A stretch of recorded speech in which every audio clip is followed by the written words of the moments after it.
Saranno bolle inconfondibili quelle che riempiranno i calici in occasione della grande festa per i 60 anni dell'Associazione Italiana Sommelier.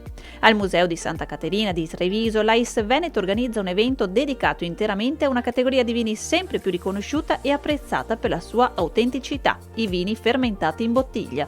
In programma momenti di confronto e dibattito, esposizioni e degustazioni.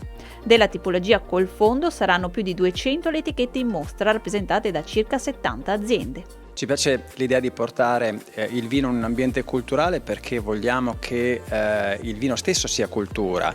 Nella marca trevigiana il vino col fondo, quindi torniamo a quel tema di inconfondibile, insomma di bolle inconfondibili, è una tradizione. Si tratta di vini col fondo, rifermentati, anche metodo classico, pet nat, metodo ancestrale, quindi andiamo a scoprire quel mondo fatto di vini frizzanti o spumanti che non appaiono sul calice perfettamente limpidi ma leggermente velati. Questo affascina moltissimi e devo dire insomma che ha un pubblico particolarmente attento. Uno sposalizio tra innovazione e tradizione che racchiude la storia dell'associazione e che lo si ritrova nelle bottiglie come anche nel cambiamento della figura del sommelier. Andremo a celebrare questi 60 anni ripercorrendo i grandi presidenti, ripercorrendo i momenti storici, l'evoluzione se vogliamo anche del mondo del vino e ciò che rappresenta oggi l'associazione, dando uno sguardo anche al futuro. A volte si pensa al sommelier come quella figura nata negli anni 60 a fianco dei primi ristoranti.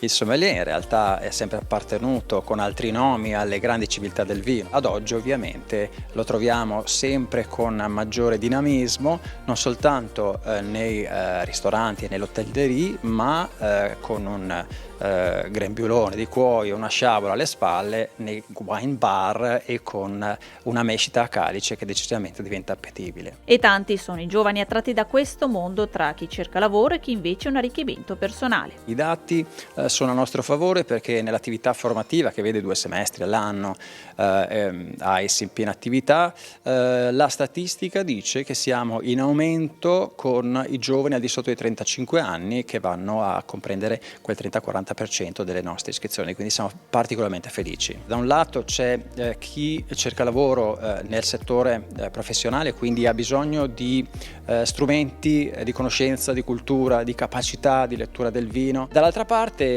la cultura personale della persona semplice, normale, che ha l'amico che ne sa sempre di più o la bottiglia che ti viene regalata che ha un valore di 200-300 euro ma tu non capisci perché ci sia quel valore e quindi ecco fai un corso per capirne un po' di più. AIS si sta avvicinando alle scuole proprio con l'idea di rendere consapevole il ragazzo, lo studente verso l'alcol in generale ma soprattutto un discorso del vino legato ad uno spessore maggiore rispetto a quello che può rappresentare l'alcol e andare nella direzione di una cultura che ci appartiene da millenni.